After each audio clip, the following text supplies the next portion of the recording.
సంప్రదాయాలు ఉదాహరణలో జగన్మోహన్ రెడ్డికి తెలియదని చాలామంది అనుకుంటున్నారు, కానీ తప్పు. తెలుసు. ఎందుకంటే 2019 జూన్ 13న ముఖ్యమంత్రి హోదాలో ఆయన ఇదే సభలో ప్రసంగిస్తూ చెప్పిన మాటలు మనందరం గుర్తు చేసుకోవాల్సిన అవసరం ఉంది. చంద్రబాబు నాయుడు గారికి 23 మంది శాసనసభ్యులు ఉన్నారు, ఒక 5 కానీ లాగేస్తే ఆయనకు 18 మంది కూడా ఉండరేమో, ఈ హోదా 17 మంది ఉంటారు, అప్పుడు ఆయన ప్రతిపక్ష నాయకుడు స్టేటస్ కూడా ఉండదని చెప్పి ఇదే జగన్మోహన్ రెడ్డి గారు ఈ హౌస్లో మాట్లాడిన సంగతి మీ అందరికీ తెలుసు. మరి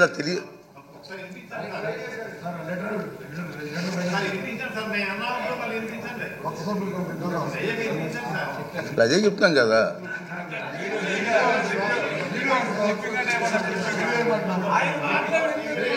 ఆయన మాటలు వినిపించాలా? అయితే మరి రికార్డు చేయాలి, మరి వినిపిద్దాం.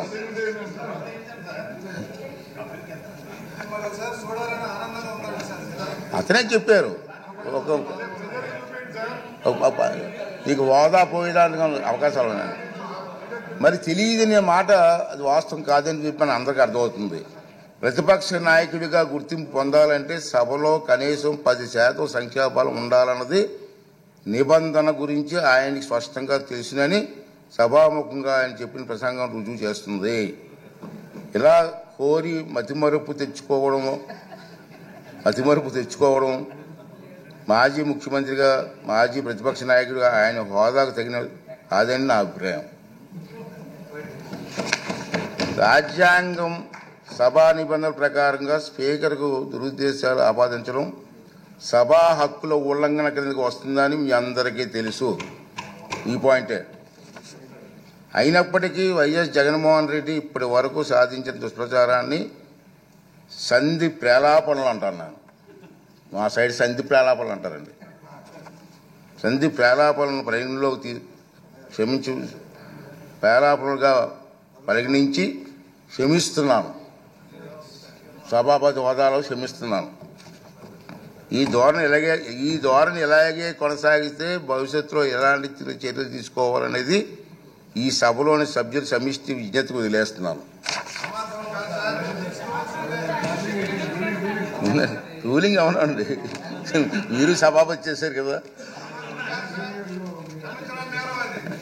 ఈ సందర్భంగా మహానుభావుడు శ్రీ నందమూరి తారక రామారావు గారి ప్రజాసేవలో ఉన్నవారికి చెప్పిన తారక మంత్రం గుర్తు చేసుకుందాం.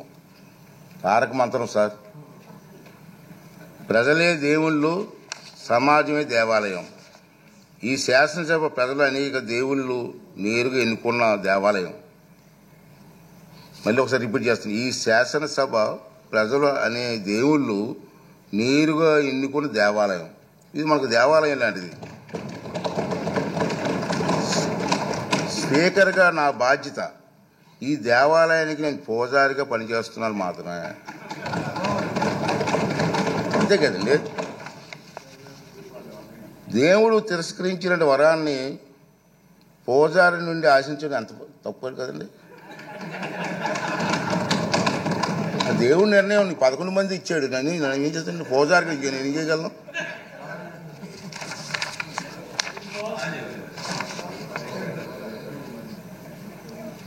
ఈ నియోజకవర్గాల్లో ప్రజలు ఈ సందర్భంగా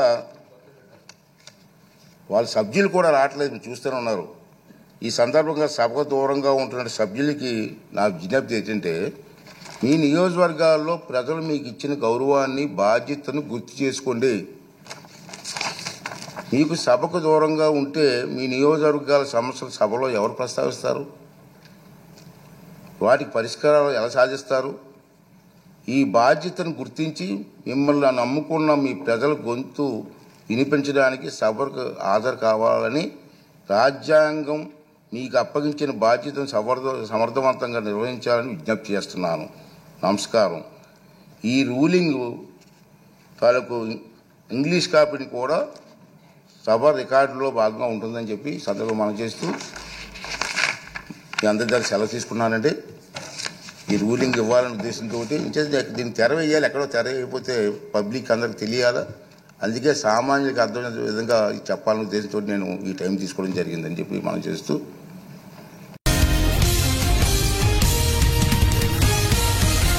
సంప్రదాయాలు ఉదాహరణలో జగన్మోహన్ రెడ్డికి తెలియదని చాలామంది అనుకుంటున్నారు, కానీ తప్పు. తెలుసు.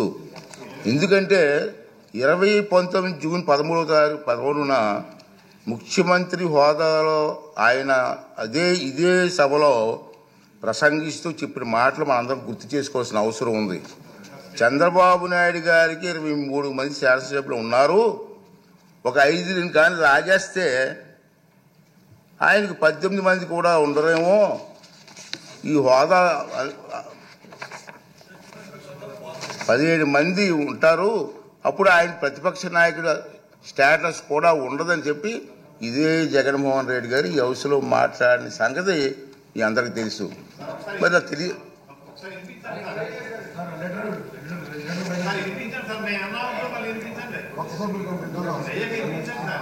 అదే చెప్తాం కదా.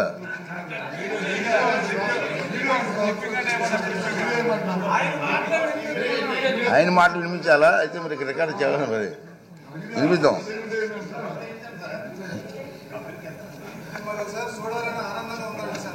అతనే చెప్పారు, నీకు హోదా పోయేదానికి అవకాశాలు ఉన్నాయి, మరి తెలియదనే మాట అది వాస్తవం కాదని చెప్పి అందరికీ అర్థమవుతుంది. ప్రతిపక్ష నాయకుడిగా గుర్తింపు పొందాలంటే సభలో కనీసం 10% సంఖ్యాబలం ఉండాలన్నది నిబంధన గురించి ఆయనకి స్పష్టంగా తెలుసునని సభాముఖంగా ఆయన చెప్పిన ప్రసంగం రుజువు చేస్తుంది. ఇలా కోరి మతిమరుపు తెచ్చుకోవడం మాజీ ముఖ్యమంత్రిగా, మాజీ ప్రతిపక్ష నాయకుడిగా ఆయన హోదాకు తగిన కాదని నా అభిప్రాయం. రాజ్యాంగం సభా నిబంధనల ప్రకారంగా స్పీకర్కు దురుద్దేశాలు ఆపాదించడం సభా హక్కుల ఉల్లంఘన కిందకు వస్తుందని మీ అందరికీ తెలుసు. ఈ పాయింటే అయినప్పటికీ వైఎస్ జగన్మోహన్ రెడ్డి ఇప్పటి వరకు సాధించిన దుష్ప్రచారాన్ని సంధి ప్రేలాపనలు అంటాను నేను. మా సైడ్ సంధి ప్రేలాపనలు అంటారండి. సంధి ప్రేలాపనలను పరిగణలోకి ప్రేలాపనలుగా పరిగణించి క్షమిస్తున్నాను, సభాపతి హోదాలో క్షమిస్తున్నాను. ఈ ధోరణి ఇలాగే కొనసాగిస్తే భవిష్యత్తులో ఎలాంటి చర్యలు తీసుకోవాలనేది ఈ సభలోని సభ్యుల సమిష్టి విజ్ఞతకు వదిలేస్తున్నాను. రూలింగ్ అవునండి, మీరు సభాపతి చేశారు కదా. ఈ సందర్భంగా మహానుభావుడు శ్రీ నందమూరి తారక రామారావు గారి ప్రజాసేవలో ఉన్నవారికి చెప్పిన తారక మంత్రం గుర్తు చేసుకుందాం. తారక మంత్రం సార్, ప్రజలే దేవుళ్ళు, సమాజమే దేవాలయం. ఈ శాసనసభ ప్రజలు అనేక దేవుళ్ళు నేరుగా ఎన్నుకున్న దేవాలయం.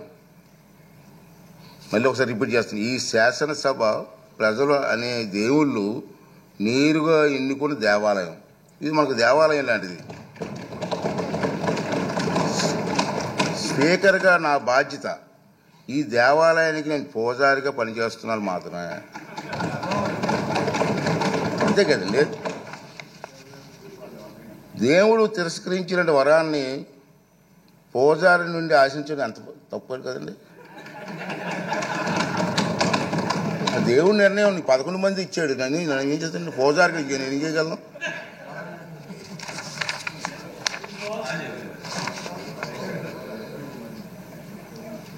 ఈ నియోజకవర్గాల్లో ప్రజలు ఈ సందర్భంగా వాళ్ళ సభ్యులు కూడా రావట్లేదు, చూస్తూనే ఉన్నారు. ఈ సందర్భంగా సభకు దూరంగా ఉంటున్న సభ్యులకి నా విజ్ఞప్తి ఏంటంటే, మీ నియోజకవర్గాల్లో ప్రజలు మీకు ఇచ్చిన గౌరవాన్ని, బాధ్యతను గుర్తు చేసుకోండి. మీకు సభకు దూరంగా ఉంటే మీ నియోజకవర్గాల సమస్యలు సభలో ఎవరు ప్రస్తావిస్తారు? వాటికి పరిష్కారాలు ఎలా సాధిస్తారు? ఈ బాధ్యతను గుర్తించి మిమ్మల్ని నమ్ముకున్న మీ ప్రజల గొంతు వినిపించడానికి సభకు హాజరు కావాలని రాజ్యాంగం మీకు అప్పగించిన బాధ్యతను సమర్థవంతంగా నిర్వహించాలని విజ్ఞప్తి చేస్తున్నాను. నమస్కారం. ఈ రూలింగ్ తాలూకు ఇంగ్లీష్ కాపీని కూడా సభ రికార్డులో భాగంగా ఉంటుందని చెప్పి సందర్భంగా మనం చేస్తూ మీ అందరి దగ్గర సెలవు తీసుకున్నానండి. ఈ రూలింగ్ ఇవ్వాలనే ఉద్దేశంతో దీన్ని తెర వేయాలి. ఎక్కడో తెర వేయకపోతే పబ్లిక్ అందరికి తెలియాలా. అందుకే సామాన్యులకు అర్థమైన విధంగా చెప్పాలనే ఉద్దేశంతో నేను ఈ టైం తీసుకోవడం జరిగిందని చెప్పి మనం చేస్తూ